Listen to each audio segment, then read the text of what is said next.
Comprendre et se connecter avec ses enfants peut être un défi pour de nombreux parents, surtout lorsque des blessures émotionnelles non résolues entravent la communication. Ce scénario illustre comment un parent, guidé par un coach parental, peut apprendre à mieux connaître ses enfants tout en travaillant sur ses propres émotions. L'histoire de Sarah, maman de 2 enfants, démontre l'importance du temps de qualité et de la gestion des émotions pour renforcer les liens familiaux. On se dit à tout de suite. Rendez-vous initial, Sarah entre dans le bureau de Julia, visiblement stressée et nerveuse. Bonjour, Julia. Merci de me recevoir.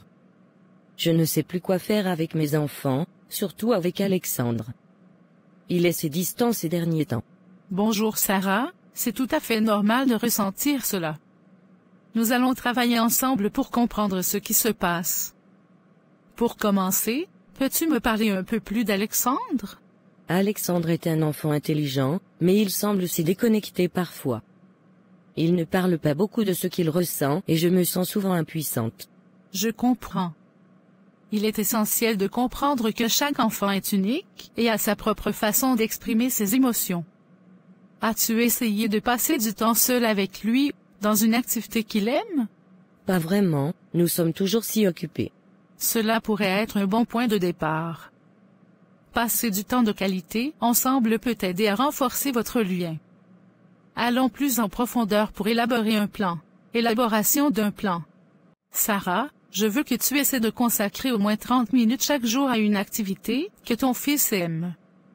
Cela peut être jouer à un jeu, lire ensemble, ou même simplement parler. D'accord, je vais essayer. Alexandre aime beaucoup les jeux vidéo. Est-ce que cela peut compter? Absolument. Les jeux vidéo peuvent être un excellent moyen de se connecter, tant que vous participez ensemble. Pendant que vous jouez, essaie de lui poser des questions sur ses personnages ou ses stratégies. Montre-lui que tu t'intéresses à ce qu'il fait. Ça a du sens. Et pour Léa? Pour Léa, choisis également une activité qu'elle aime. Peut-être la peinture ou les puzzles. L'essentiel est de passer du temps de qualité avec chacun de tes enfants individuellement. Semaine suivante, Sarah revient pour son 2e rendez-vous avec Julia. Bonjour Julia. J'ai suivi tes conseils. J'ai joué aux jeux vidéo avec Alexandre et j'ai fait des puzzles avec Léa. Ça a été une expérience incroyable. Je suis ravie de l'entendre. As-tu remarqué des changements? Oui, Alexandre a commencé à parler plus de son école et de ses amis. Il semble plus ouvert. Et Léa est toujours enthousiaste à l'idée de faire des puzzles ensemble. C'est merveilleux, Sarah. C'est un excellent début. Continue sur cette lancée et essaie de varier les activités. Et surtout, sois toujours à l'écoute et montre-leur que tu es là pour eux. Gestion des émotions parentales. Maintenant, parlons de toi, Sarah. Comment te sens-tu émotionnellement? C'est difficile. Parfois, je me sens submergée par mes propres émotions et je crains de ne pas être une bonne mère. Il est crucial de prendre soin de toi. Les enfants ressentent nos émotions. Si tu te sens submergé, prends du temps pour toi. Médite, parle à un ami, ou fais une activité que tu aimes. C'est vrai, je dois apprendre à prendre soin de moi aussi. Exactement. En prenant soin de toi, tu seras plus à même de prendre soin de tes enfants. Rappelle-toi que tu es humaine et que c'est normal de ressentir des hauts et des bas. Merci, Julia. Tes conseils sont vraiment précieux. Je suis là pour t'aider, Sarah. Continue d'appliquer ce que nous avons discuté, et n'hésite pas à revenir me voir si tu as besoin de plus de soutien. Les parents peuvent se sentir dépassés par les défis de la parentalité, mais avec le soutien approprié, ils peuvent apprendre à mieux comprendre et à se connecter avec leurs enfants.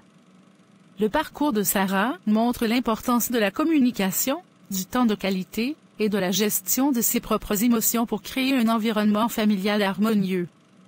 En investissant du temps et de l'énergie dans ces aspects, chaque parent peut développer une relation plus profonde et plus significative avec ses enfants. Pour comprendre l'âme d'un enfant, il faut d'abord écouter la sienne. Anonyme. Parents, il est temps de renforcer vos liens familiaux. Prenez un moment chaque jour pour engager une activité avec vos enfants, Montrez-leur que vous vous intéressez à leurs passions et à leurs émotions. En parallèle, n'oubliez pas de prendre soin de vous. Vos enfants ressentent votre bien-être. Si vous vous sentez submergé, n'hésitez pas à chercher de l'aide professionnelle. Ensemble, construisons une relation familiale plus forte et plus aimante.